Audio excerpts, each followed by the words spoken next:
ศาสนาเป็นศาสนาสำหรับชาติเราศาสนาในสมัยนี้เป็นของที่แยกจากชาติไม่ได้เป็นความจำเป็นที่เราทั้งหลายผู้เป็นไทยจะต้องมั่นคงอยู่ในศาสนาพระพุทธซึ่งเป็นศาสนาสำหรับชาติเราพระพุทธศาสนาก็ดีหรือศาสนาใดก็ดีที่ตั้งมั่นอยู่ได้ก็ด้วยความมั่นคงของผู้เลื่อมใสตั้งใจที่จะรักษาและข้าพเจ้าพูดทั้งนี้ก็เพื่อชักชวนท่านทั้งหลายอย่างเป็นเพื่อนไทยและเพื่อนพุทธศาสนิกชนด้วยกันทั้งนั้นเพื่อความมั่นคงแห่งพระพุทธศาสนาข้าพเจ้ารู้สึกว่า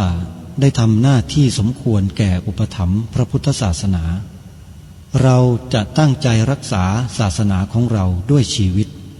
และถ้าท่านตั้งใจจะช่วยข้าพเจ้าในกิจอันใหญ่นี้แล้วก็จะเป็นที่พอใจข้าพเจ้าเป็นอันมากเพราะฉะนั้นเป็นหน้าที่ของเราทั้งหลายที่จะช่วยกันบำรุงรักษาพระพุทธศาสนาอย่าให้เสื่อมสูญไปการที่จะบำรุงพระพุทธศาสนาเราต้องรู้สึกก่อนว่าหลักของพระพุทธศาสนาคืออะไรเราจะถือว่าเราเป็นไทยด้วยกันหมดเราจะต้องรักษาความเป็นไทยของเราให้ยั่งยืนเราจะต้องรักษาพระพุทธศาสนาให้ถาวรวัฒนาการอย่างที่เป็นมาแล้วหลายชั่วโคตรของเราทั้งหลายพระบรมราโชวาทของพระบาทสมเด็จพระมงกุฎเกล้าเจ้าอยู่หัวรัชกาลที่ 6พระบรมราโชวาทก็ดีพระราชนิพนธ์ก็ดีหรือพระบรมราชโองการของพระมหากษัตริย์ถือเป็นบทบัญญัติแห่งกฎหมายทั้งหมดทั้งสิ้นการบัญญัติให้พระพุทธศาสนาเป็นศาสนาประจำชาติไทยไว้ในรัฐธรรมนูญจึงเป็นสิ่งที่ถูกต้องทั้งกฎหมายและทางโบราณราชประเพณีการบัญญัติให้พระพุทธศาสนาเป็นศาสนาประจำชาติไทยไว้ในรัฐธรรมนูญย่อมเป็นหลักค้ำประกันให้กับประชาชนคนไทยว่าตนได้ปฏิบัติตามกฎหมายอย่างแท้จริงการบัญญัติให้พระพุทธศาสนาเป็นศาสนาประจำชาติไทยไว้ในรัฐธรรมนูญมิได้เป็นการลิดรอนสิทธิเสรีภาพของผู้ใดแต่เป็นการยืนยันความจริงตามกฎหมายและประวัติศาสตร์ชาติไทยการบัญญัติให้พระพุทธศาสนาเป็นศาสนาประจำชาติไทยไว้ในรัฐธรรมนูญจะทำให้พระพุทธศาสนาได้รับการอุปถัมภ์และคุ้มครองจากรัฐดุจเดียวกันกับที่องค์พระมหากษัตริย์ทรงกระทำมาการบัญญัติให้พระพุทธศาสนาเป็นศาสนาประจำชาติไทยไว้ในรัฐธรรมนูญจะป้องกันพระพุทธศาสนาไม่ให้ถูกลัทธินิกายนอกศาสนากระทำการใดๆได้ด้วยอุบายต่างๆนานาการบัญญัติให้พระพุทธศาสนาเป็นศาสนาประจำชาติไทยไว้ในรัฐธรรมนูญจะทำให้สังคมไทยมีแต่ความสุขร่มเย็นเป็นธรรมทั้งต่อคนศาสนาอื่นและคนสัญชาติอื่นได้อย่างแท้จริงแต่ถ้าไม่บัญญัติให้พระพุทธศาสนาเป็นศาสนาประจำชาติไทยไว้ในรัฐธรรมนูญในอนาคตประเทศไทยจะต้องตกอยู่ในสถานะเดียวกันกับพื้นที่3 จังหวัดชายแดนภาคใต้อย่างแน่นอนพระบรมราโชวาทพระบาทสมเด็จพระเจ้าอยู่หัวในมหาสมาคมณพระที่นั่งอมรินทร์วินิจฉัยในพระบรมมหาราชวังโดยที่พระพุทธศาสนาเป็นศาสนาประจำชาติของเราทั้งตามความศรัทธาเชื่อมั่นของข้าพเจ้าเองก็เห็นเป็นศาสนาที่ดีศาสนาหนึ่งเนื่องในบรรดาสัจธรรมคำสั่งสอนอันชอบด้วยเหตุผลจึงเคยคิดอยู่ว่าถ้าโอกาสอำนวยข้าพเจ้าควรจะได้บวชสักเวลาหนึ่งตามราชประเพณีซึ่งจะเป็นทางสนองพระเดชพระคุณพระราชบูรพการีตามคตินิยมด้วยแต่นับตั้งแต่ข้าพเจ้าได้ครองราชย์สืบสันตติวงศ์ต่อจากสมเด็จพระเชษฐาธิราชก็ล่วงมากว่า10 ปีแล้วเห็นว่าน่าจะถึงเวลาที่ควรจะทำตามความตั้งใจไว้นั้นแล้วประการหนึ่ง อันหนึ่งการที่องค์สมเด็จพระสังฆราชหายประชวรมาได้ในคราวประชวรครั้งหลังนี้ก่อให้เกิดความปีติยินดีแก่ข้าพเจ้ายิ่งนักได้มาคำนึงว่าถ้าในการอุปสมบทของข้าพเจ้าได้มีองค์สมเด็จพระสังฆราชเป็นพระอุปชาแล้วก็จะเป็นการแสดงออกซึ่งความศรัทธาเคารพในพระองค์ท่านของข้าพเจ้าได้อย่างเหมาะสมอีกประการหนึ่งจึงได้ตกสามารถใช้โทรศัพท์มือถือของท่านดาวน์โหลดแอปพลิเคชันที่ชื่อว่าวิทยุพุทธศาสนาทั่วไทยเพื่อติดตามรับฟังรายการนี้ได้ทุกวันในวันหนึ่งสามารถรับฟังได้ถึง5 เวลาคือเวลา 9 นาฬิกา 10 นาฬิกา 11 นาฬิกา 13 นาฬิกาและ1 นาฬิกาโดยการออกอากาศทางสถานีวิทยุพระพุทธศาสนาแห่งชาติคลื่นต่างๆที่เหลื่อมเวลากันถ้าเป็นเวลา 9 นาฬิกาท่านสามารถเปิดรับฟังได้ที่สถานีวิทยุวัดหนองกายสถานีวิทยุวัดหนองกายอยู่ในแอปพลิเคชันนี้ในลำดับที่15และอีกหนึ่งสถานีที่ออกอากาศเวลาเดียวกัน 9 นาฬิกาคือวัดอารามมงคลวัดอารามมงคลนั้นจัดอยู่ในลำดับที่2ของแอปพลิเคชันเวลา 10 นาฬิกาท่านสามารถรับฟังรายการนี้ได้ทางสถานีวิทยุวัดป่าจริยธรรมวัดป่าจริยธรรมนั้นอยู่ในลำดับที่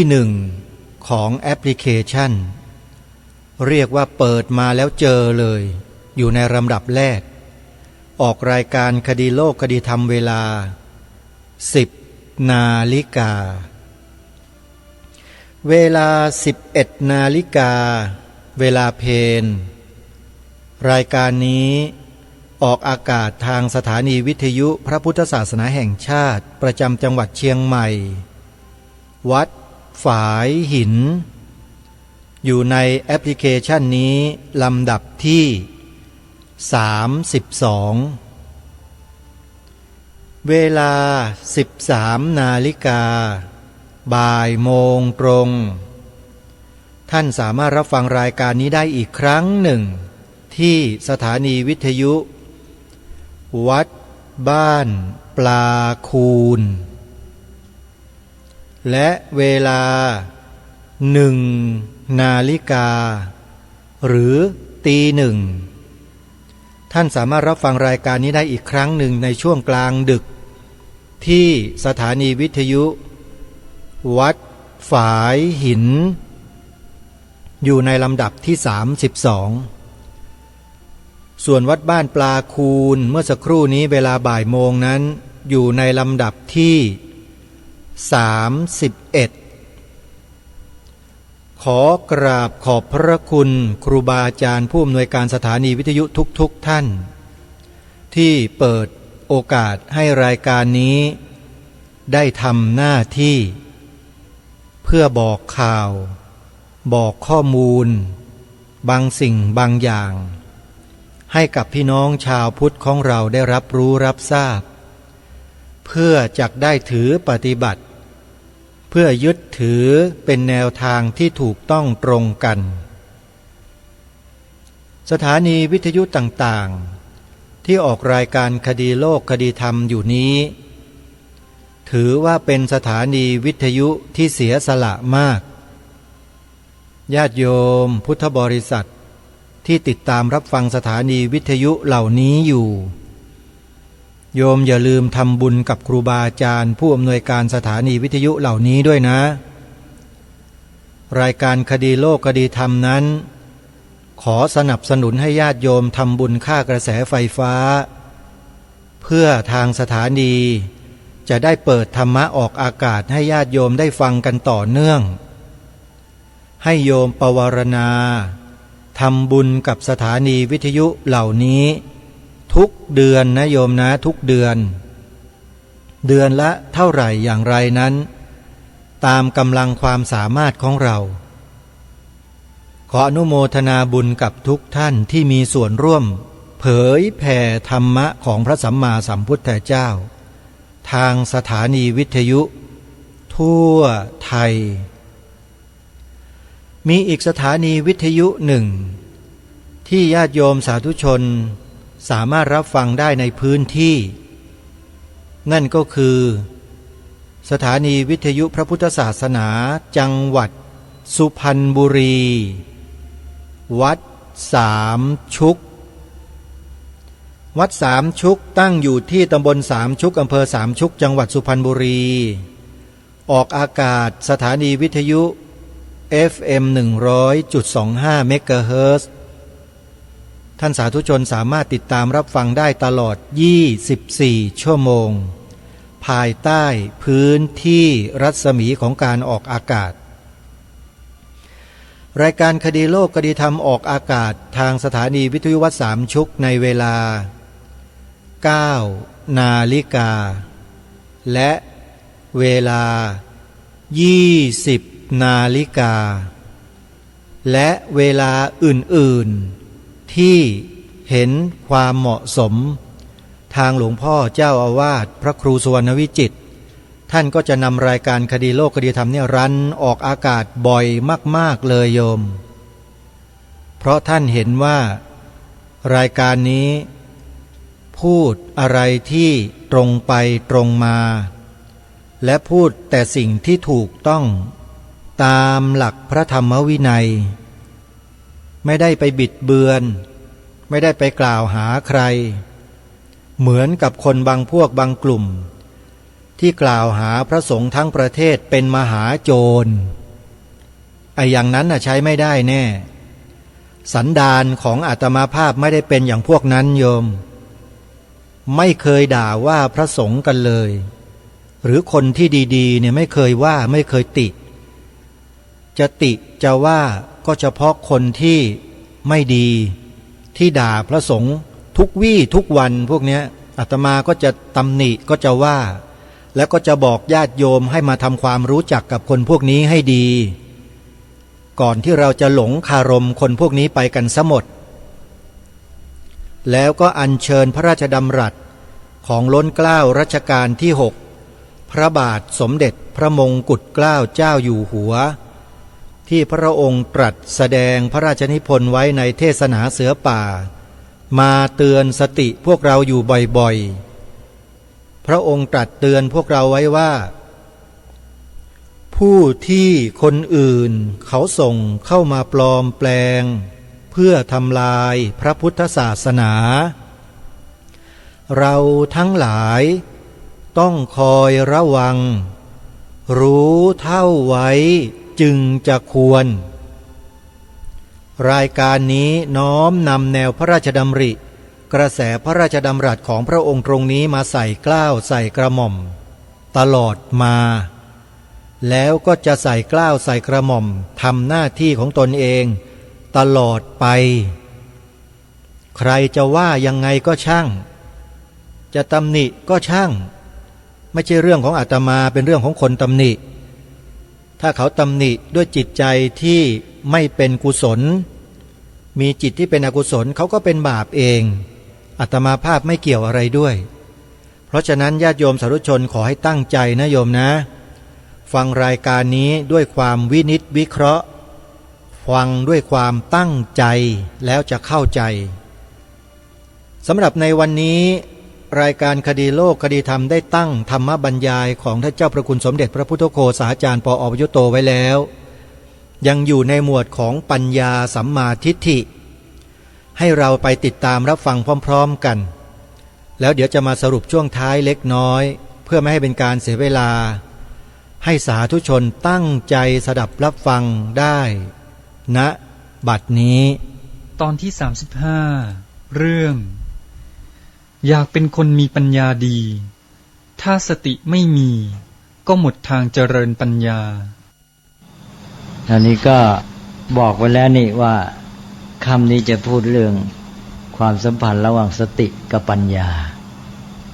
อันนี้โยงไปหาเรื่องที่แล้วหน่อยตอนก่อนก็พูดเรื่องสติกับสมาธิ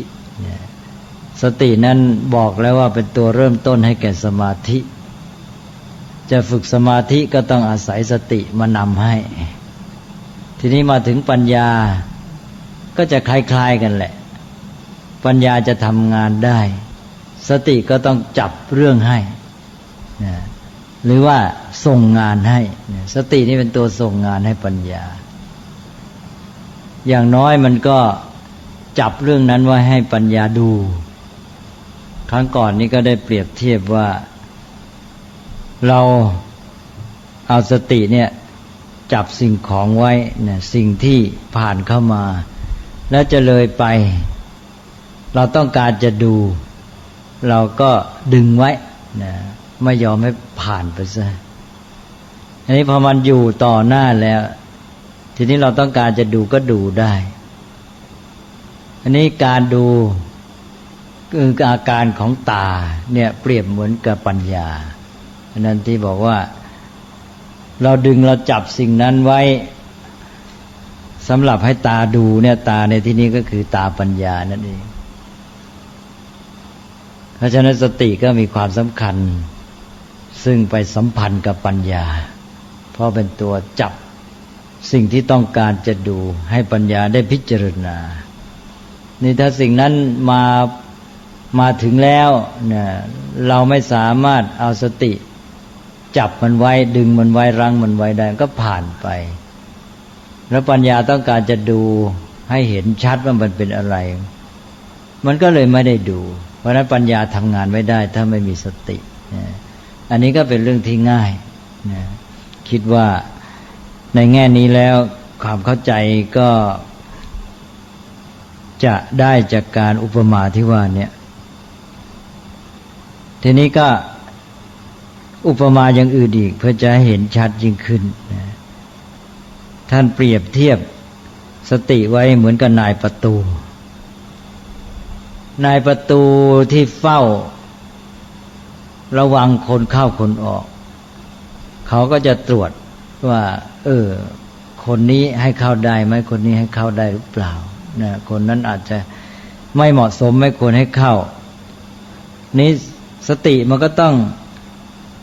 มีข้อมูลที่เก็บไว้ก่อนมาระลึกขึ้นมาเอาข้อมูลเก่ามาระลึกเช่นว่าเรารู้ว่าคนชนิดไหนที่จะเข้าได้คนชนิดไหนเข้าไม่ได้หรือแม้แต่รู้จักคนที่ผ่านไปผ่านมาอันนี้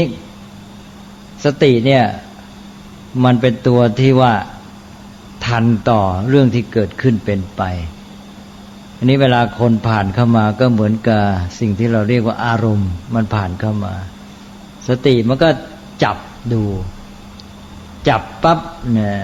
มันก็เอาไอ้ข้อมูลเก่ามาตรวจสอบว่าคนนี้มีลักษณะผิดหรือเปล่าที่ว่าจะให้เข้าไม่ได้ถ้าหากว่ามีลักษณะที่ผิดเนี่ยเข้ากับไอ้ที่จดจำไว้มันก็อันนี้ปล่อยไม่ได้ผ่านไม่ได้ไม่ให้เข้านี่ถ้าหากว่าไม่มีลักษณะที่ต้องห้ามก็ปล่อยผ่านไปสตินี้ก็เป็นตัวที่มาคอยกำหนดท่านจึงใช้ความหมายอย่างหนึ่งว่ากำหนดสิ่งที่ผ่านมาผ่านไปเปรียบเหมือนนายประตูที่มาจับตาดูหรือตรวจดูคนที่ผ่านไปผ่านมาว่าคนไหนจะให้เข้าได้คนไหนจะเข้าไม่ได้คนไหนผิดสังเกตแล้วจะได้หยุดจะยั้งไว้นี่ก็เป็นงานอย่างหนึ่งของสติแต่มันก็เป็นเรื่องเกี่ยวกับการที่ว่ามันไปกำหนดที่สิ่งที่ผ่านไปผ่านมานั่นแหละเพราะนั้นอาการที่กำหนดนี่บางทีใช้คำว่าดึงนี่อาจจะในกรณีนี้อาจจะไม่ตรงนักแหละเพราะนั้นคล้ายๆว่าความหมายก็ เป็นอีกแง่หนึ่งของสติที่ว่าเป็นการกำหนดจับตรวจสอบทัน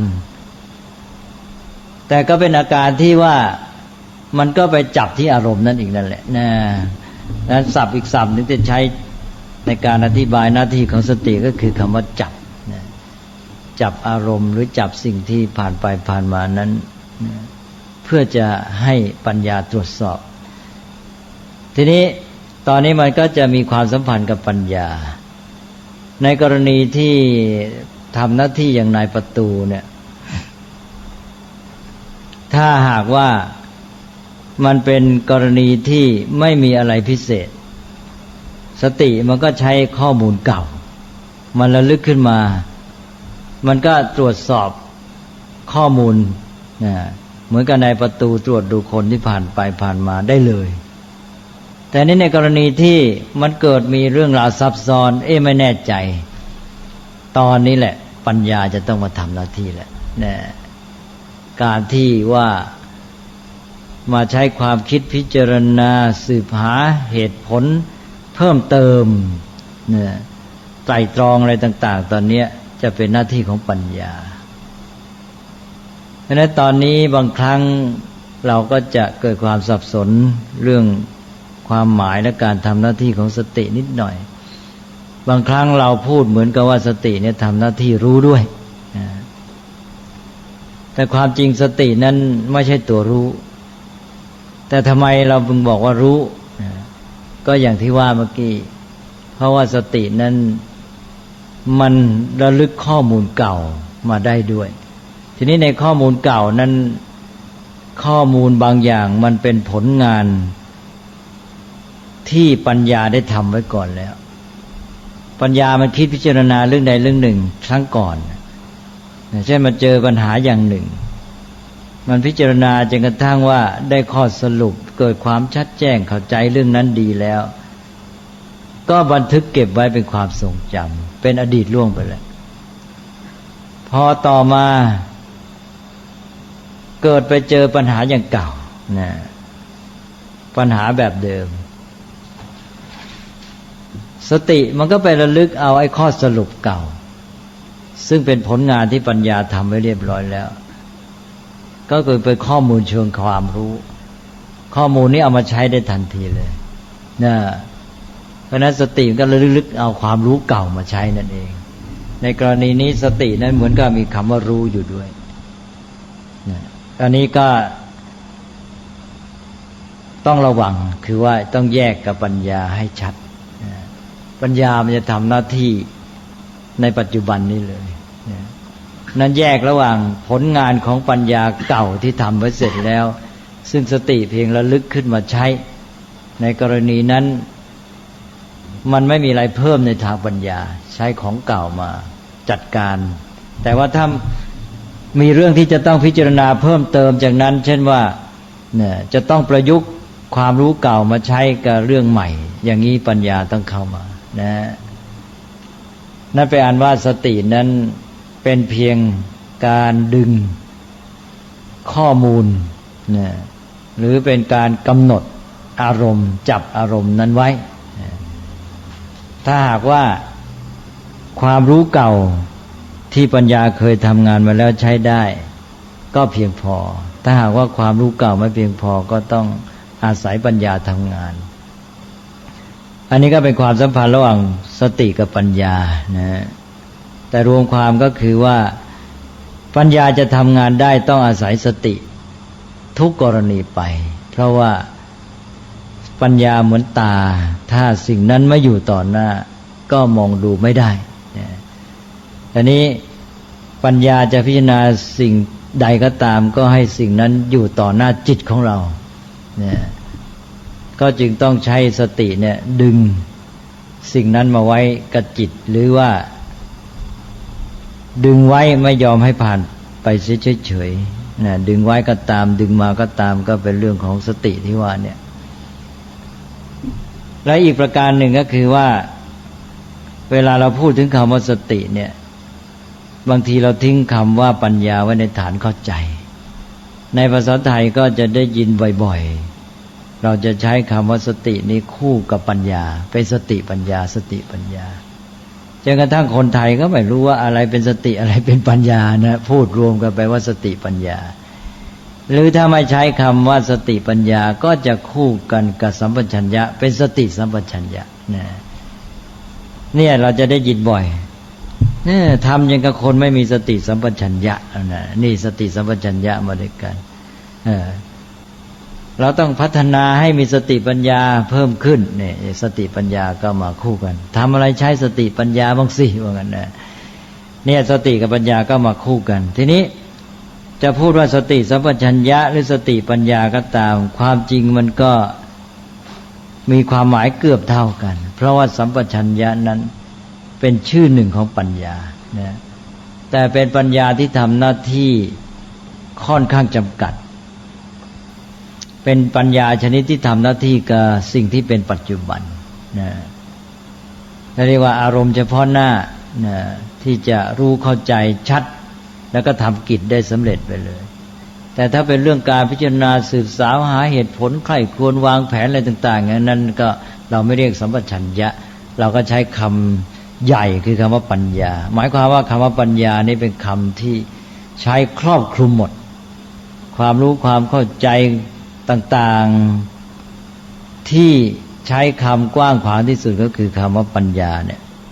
นี่ปัญญานี่จะมีชื่อต่างๆมากมายเหลือเกินในบรรดาชื่อที่มากมายเหล่านั้นชื่อหนึ่งคือคำว่าสัมปชัญญะนะยกตัวอย่างชื่ออื่นของปัญญาก็เช่นคำว่าวิปัสสนาก็เป็นชื่อหนึ่งของปัญญาปฏิสัมภิทาก็เป็นชื่อหนึ่งของปัญญาโกศลก็เป็นชื่อหนึ่งของปัญญาญาณก็เป็นชื่อหนึ่งของปัญญาเยอะแยะหมดคำว่าปัญญาเนี่ยชื่อมากมายทีนี้ว่าชื่อหนึ่งคือสัมปชัญญะปัญญาในชื่อว่าสัมปชัญญะนี่เป็นปัญญาที่ต้องใช้บ่อยมากเพราะว่ามันใช้กับสิ่งที่เป็นปัจจุบันอย่างเราขับรถขับรถนี่ก็ต้องมีทั้งสติและสัมปชัญญะสติก็หมายความว่าสติเป็นตัวที่จับเอาจิตไว้กับการกระทำที่เรากำลังทำอยู่การกระทำที่กำลังทำอยู่ก็คือการขับรถและสิ่งที่เนื่องในการขับรถทั้งหมดจิตอยู่กับสิ่งนี้แหละพอสติมีก็คือจิตอยู่กับการขับรถและสิ่งที่เกี่ยวข้องทีนี้พอจิตอยู่กับการขับรถเกิดความรู้ที่มีในขณะนั้นจะพลั่งพร้อมอยู่ในตัวพอจิตของเราอยู่กับการขับรถความรู้ที่เกี่ยวเนื่องกับการขับรถที่เราได้สะสมมาอะไรต่างๆเนี่ยเราไม่ต้องไปนึกทบทวนมาทีละอย่างละอย่างใช่ไหมมันพลั่งพร้อมอยู่ในตัวทีเดียวทำงานได้เลยใช่ว่ารู้ว่าการขับรถเป็นยังไงพวงมาลัยทำหน้าที่ยังไงนะเวลาเกิดเหตุจะให้ใช่หรือจะแก้ไขปัญหาจะเบรกนี่จะทำยังไงไอ้ความรู้นี่พรั่งพร้อมอยู่ในตัวรู้จุดหมายที่จะไปด้วยอยู่ในตัวเสร็จหมดนะความรู้อันเนี้ยที่พร้อมอยู่ในตัวรู้พร้อมเฉพาะหน้านะบางทีก็พยายามหาศัพท์มาแปลก็ว่ารู้ตัวทั่วพร้อมอะไรก็แล้วแต่เนี่ยความรู้ที่มันพรั่งพร้อมอยู่เฉพาะหน้ากับอารมณ์ที่เป็นปัจจุบันพอมีสติอยู่ความรู้อันนี้อยู่ด้วยนะซึ่งทำให้ทำกิจนั้นได้สำเร็จความรู้นี่เรียกว่าสัมปชัญญะนะเพราะนั้นการขับรถเนี่ยพอมีสติก็คือจิตของเราก็อยู่กับการขับรถเมื่อจิตอยู่กับการขับรถความรู้ต่างๆที่เกี่ยวเรื่องการขับรถเนี่ยมันจะมีพร้อมในตัวที่ทำให้เราทำงานได้เลยไม่ต้องเป็นสาวมาทีละข้อละข้อว่าพวงมาลัยทำหน้าที่อะไรเราจะทำไงกับพวงมาลัยเบรกมันทำหน้าที่อะไรไอ้ชิ้นนี้มันอยู่ตรงนี้มันทำหน้าที่อะไรถ้าขืนไปเสิร์ฟสาวอยู่แต่ละอย่างอีกลำดับความรู้อย่างนี้คงทำอะไรไม่ได้นะถ้าความรู้เหล่านี้มันพลั่งพร้อมอยู่ในตัวเลยใช้งานได้ทันทีเอาละนี่ก็สัมปชัญญะทีนี้ถ้าเกิดว่าต้องการจะรู้ลึกซึ้งกว่านั้นไอ้รถนี่มันยี่ห้อนี้ที่เราขับอยู่เนี่ยแล้วมันผลิตมาจากประเทศไหนถ้าเทียบกับยี่ห้อไหนมันดีกว่ายังไงยี่ห้อไหนดีกว่ายี่ห้อนี้ยี่ห้อนี้ดีกับยี่ห้อไหนหรือว่ายี่ห้อนี้ดีกว่ายี่ห้อนั้นในแง่ไหนยี่ห้อนั้นดีกว่ายี่ห้อนี้ในแง่ไหน ถ้าเราต้องการจะสร้างโรงงานผลิตใหม่เราควรจะผลิตยี่ห้ออะไรดีหรือว่าเอาแบบไหนไปใช้อะไรต่างๆนี่นะไตร่ตรองพิจารณาแล้วทำไมยี่ห้อนี้จึงดีจึงไม่ดีด้วยเหตุผลเหตุปัจจัยอะไรนี่แหละถ้าเอาอย่างนี้แล้วต้องเป็นเรื่องปัญญาแหละใช่ไหมสัมปชัญญะใช้ในความหมายแค่ความรู้ที่พร้อมเฉพาะหน้าใช้งานได้สำเร็จแต่จะสืบสาวให้ลึกซึ้งคิดกว้างไกลไปวางแผนและแต่ตอนนี้เป็นเรื่องที่ต้องใช้คำกว้างว่าปัญญาแต่ไม่ว่าจะเป็นในแง่ไหนก็ตามมันก็จะต้องมากับปัญญาอย่างใดอย่างหนึ่งใช่ไหมสติมากับสัมปชัญญะมิฉะนั้นก็มาในวงกว้างเลยก็คือมากับปัญญาเพราะฉะนั้นเราก็ใช้สติสัมปชัญญะในเรื่องของการทำกิจเฉพาะหน้าเฉพาะกรณีแล้วก็ใช้สติปัญญาในเรื่องที่กว้างไกลออกไปนี่ก็เป็นแง่มุมต่างๆที่พูดให้เข้าใจเกี่ยวกับเรื่องความสัมพันธ์ระหว่างสติกับปัญญานะฮะก็คิดว่าแค่นี้ก็น่าจะพอสมควรตอนช่วงนี้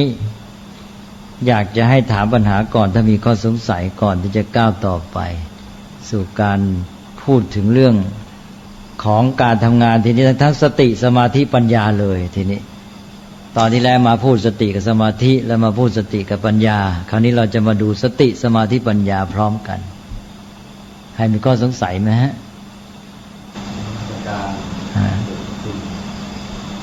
อยากจะให้ท่านอาจารย์ช่วยอธิบายคำนิยามปัญญาโอ้อย่างนั้นเอาไว้ก่อนดีไหมเพราะว่ามันจะได้ไม่มาแทรกไอ้กงช่วงนี้นะแล้วเดี๋ยวมันจะมาทำให้การโยงความสัมพันธ์ในองค์ธรรมพวกที่เกี่ยวข้องตอนนี้มันจะยืดเยื้อไปแล้วก็เลยอาจจะลืมเรื่องเก่าที่จะมาช่วยเป็นฐานในความเข้าใจตรงจุดนี้นี่คือประมวลแห่งการประพฤติธรรมจันทร์อธิบายเรื่องนี้ไว้ชัดที่ว่าสติเป็นมุขาสมาธิอธิปัจจยาก็ปัญญุตาปัญญาเป็นที่ใหญ่ปัญญาปัญญุตราปัญญาเป็นยอดยิ่งอันนี้อย่าไปเอาใจใส่ดีกว่าเพราะมันเป็นเรื่องของการพูดในระบบกระบวนการทั้งหมดเลยเรากำลังพูดถึงหน้าที่ในความสัมพันธ์กันระหว่างไอ้เจ้าสามพวกนี้อันนั้นจะพูดถึงความสำคัญของแต่ละอย่างโดยไม่ได้มาจับให้เห็นความสัมพันธ์ตอนนี้เราต้องการจะมาโยงให้เห็นความสัมพันธ์ในการทำงานกันเลยว่าสติทำงานยังไงในความสัมพันธ์กับสมาธิสติทำงานนั้นสัมพันธ์กับปัญญาอย่างไรเวลามาทำงานด้วยการสติทำยังไงสมาธิทำไงปัญญาทำไงใช่ไหมทีนี้ถ้าไม่มีอะไรก็ไปสู่ตอนนี้นิดหน่อยคือเขาย้อนกลับไปตัวอย่างของเมื่อวานที่ในการตัดลูกมะพร้าวในการตัดเราต้องใช้อาวุธคือขวานใช่ไหมเราถ้าเกิดจะตัดได้ก็คือขวานต้องคมแต่ถ้าเกิดขวานไม่คมคือตัวปัญญาไม่คมเนี่ยเราจะต้องรับให้คมในที่นี้คือหมายความว่าจะต้องพยายามเติมคือใช้ปัญญาลงไปอันนั้นก็เป็นเรื่องของการรับให้คมก็เป็นอีกคำถามหนึ่งต่างหากแหละใช่ไหมอันนี้ก็หมายความก็พัฒนาเครื่องมือใช่ก็หาวิธีที่จะทำให้ปัญญานี่คมชัดยิ่งขึ้นนะอันนี้ก็จะมีวิธีกระบวนการพัฒนาปัญญาก็ต้องอาศัยทั้งพฤติกรรมคือศีลแล้วก็สมาธิแล้วก็กระบวนการสร้างปัญญาเช่นโยนิโสมนสิการ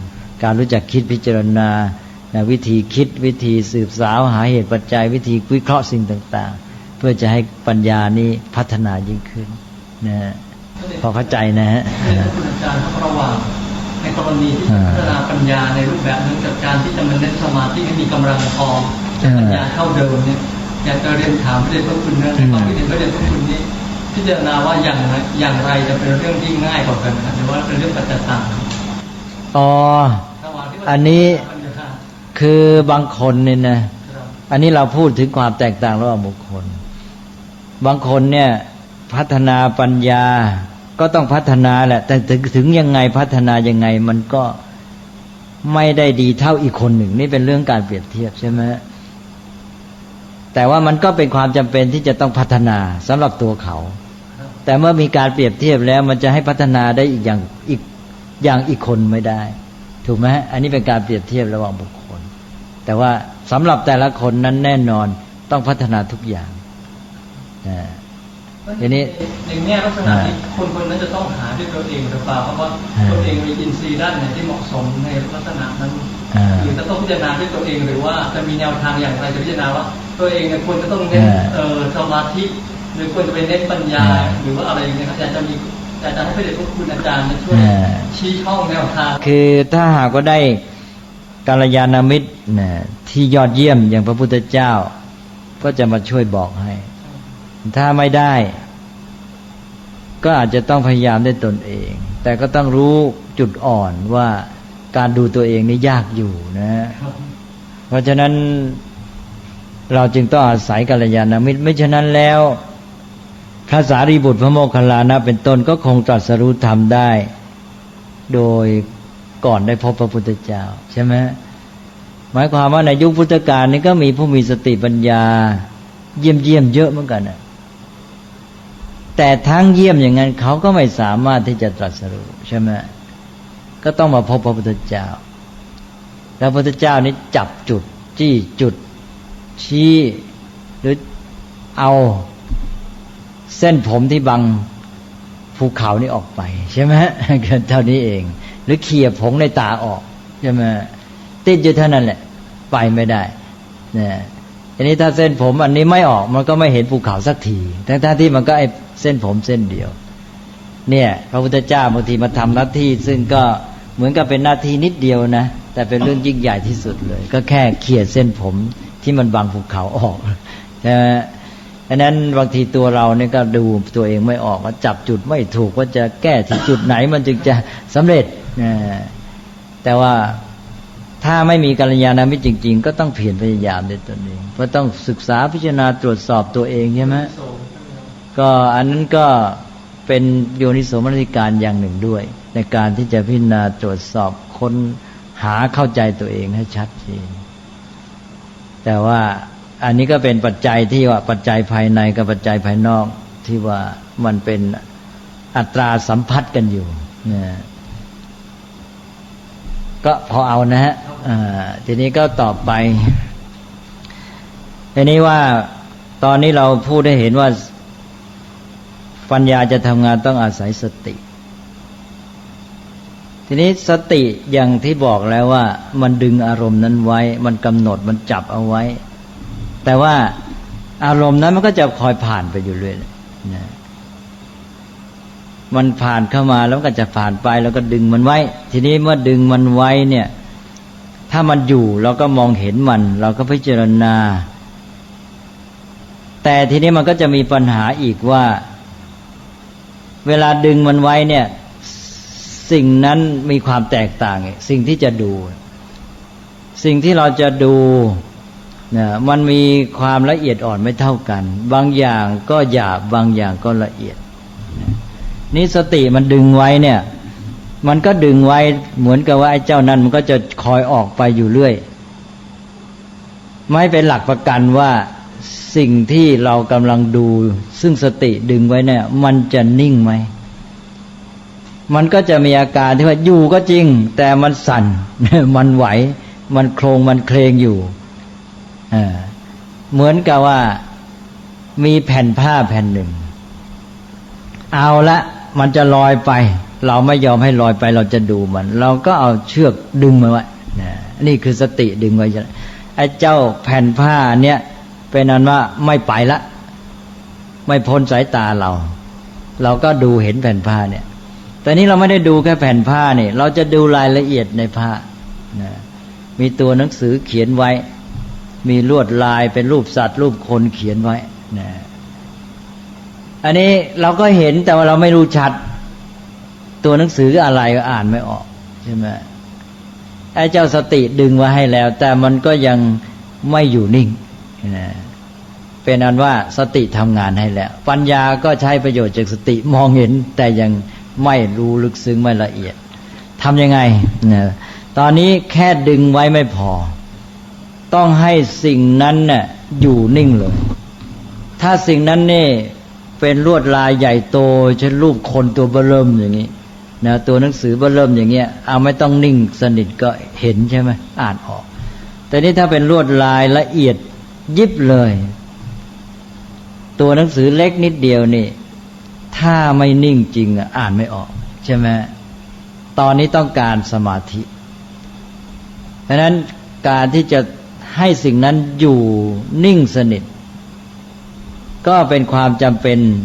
สำหรับการที่ปัญญาคือตาเนี่ยจะมองเห็นจะรู้ชัดเจนในกรณีที่สิ่งนั้นละเอียดลึกซึ้งอันนี้ไปอ่านว่าสำหรับเรื่องทั่วๆไปนี่เราไม่ต้องการความละเอียดลึกซึ้งนี่สติพอแล้วใช่ไหมสติดึงไว้ตาก็เห็นแต่ว่าสำหรับสิ่งที่ละเอียดอ่อนลึกซึ้งมากสิ่งนั้นต้องอยู่นิ่งสนิทก็จะต้องสมาธิเข้ามาอีกชั้นหนึ่งเอาแล้วนะคงจะเข้าใจนะก็สมาธิก็เป็นตัวที่ทำให้จิตนิ่งเลยอยู่แนบสนิททีนี้ลวดลายอะไรตัวหนังสือเล็กแค่ไหนก็อ่านได้นะเพราะว่าตอนนี้เราต้องการไม่แต่เพียงสติเท่านั้นต้องการสมาธิด้วยและยิ่งเรื่องนั้นละเอียดลึกซึ้งก็ยิ่งต้องการนะต้องการสมาธินะที่ลึกซึ้งยิ่งขึ้นไปตามระดับหรือแนบสนิทยิ่งขึ้นหรือแน่วแน่ยิ่งขึ้นอันนี้ก็สัมพันธ์กับสายตาด้วยใช่ไหมคนตาดีตาดีคมชัดแม้จะไม่นิ่งสนิทนักก็ยังอ่านได้ดีอีกคนหนึ่งตาไม่ดีไม่คมนี่นะถ้าไม่นิ่งสนิทเลยอ่านไม่ได้ใช่ไหมก็เอานะความสัมพันธ์ระหว่างเรื่องสติสมาธิและปัญญานะ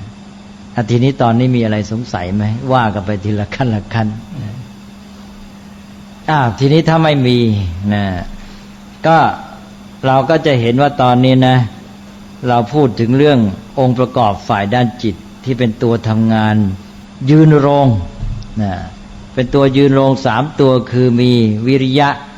ความเพียรนะที่ทำให้ขยับเคลื่อนเคลื่อนไหวให้งานดำเนินไปได้แล้วก็สติเป็นตัวที่จับ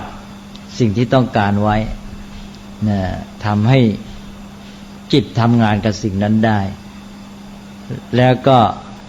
สมาธินะซึ่งเป็นที่รองรับการทำงานนี้อีกทีหนึ่งนะ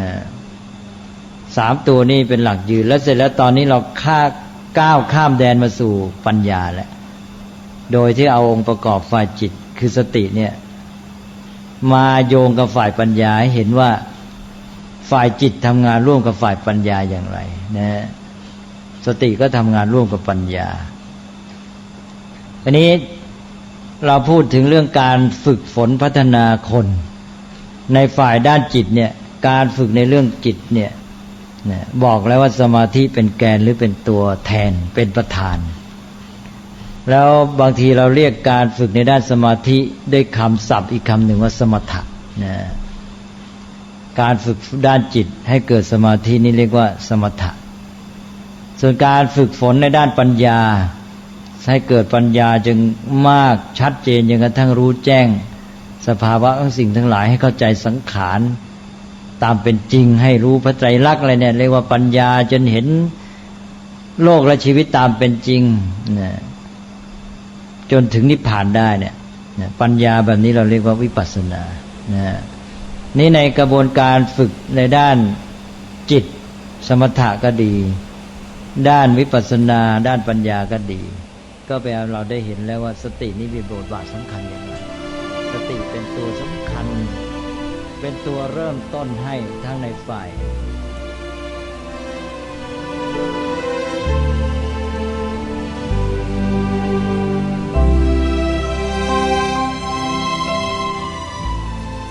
สมเด็จพระพุทธโฆษาจารย์ป.อ.ประยุตโตในหมวดของปัญญาในช่วงแรกไว้แต่เพียงเท่านี้ก่อนวันพรุ่งนี้เดี๋ยวเรามาฟังกันต่อจนกระทั่งจบแล้วเราก็จะได้ฟังในตอนต่อๆไปกันอีกวันนี้เวลาของรายการหมดลงแล้วอาตมาภาพต้องขอสมมุติยุติรายการไว้แต่เพียงเท่านี้พบกับรายการได้ใหม่ในวันต่อไปขอความสุขความสวัสดีในธรรมแห่งองค์สมเด็จพระบรมศาสดาสัมมาสัมพุทธเจ้าจงปรากฏ